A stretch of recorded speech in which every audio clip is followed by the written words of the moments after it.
Hey, ladies and gentlemen, this is Mr. Blake, and I'm going to give you a little bit of a tutorial for building shape number one in TinkerCAD. Shape number one is a boxy shape. It's made up of 5 cubes, and I'm going to show you how to build it using the box feature and also copy and paste feature. So over here on the right, you're going to click, drag, and drop a box onto your work plane.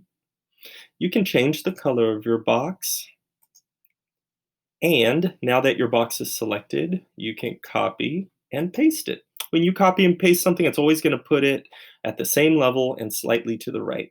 So once it's here, we can click and drag one or the other boxes over to the side so that they are side by side. After click dragging and dropping a box, I always, and after copying and pasting, I always recommend zooming in and rotating around it. Okay, you can rotate around it with the right click if you have a mouse, or you can rotate around it by clicking on parts of the box. But you want to make sure that it's connected. Okay, and in this case, it is. Next, I am going to copy and paste another box.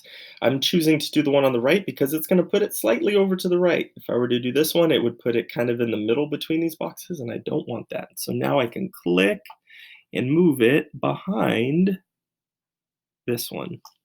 Okay?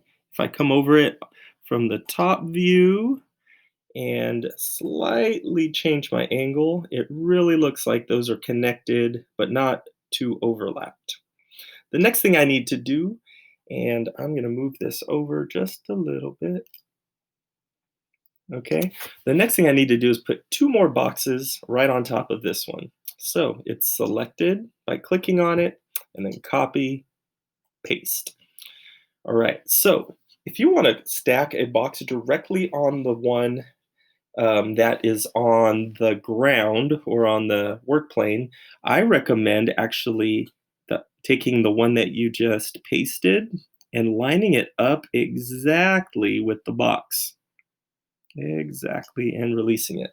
Once it's lined up, you can click this up arrow and then it will raise it straight up. Okay, you want to take it too far, but you want to get it to the same level and release it. Once again, you're going to want to rotate around it, make sure that it is in line, okay, and there's no gaps. If there are gaps, you can always click on the arrow and move it down. And finally, let's do one more. Click, copy, paste, and we're going to stack it in the same way, just moving it back in line, making sure those boxes are matched, and then moving it directly up by clicking that up arrow until it's a match, and that looks pretty good. Okay, once again, let's rotate around it, make sure that there's no gaps in between, and that looks pretty good.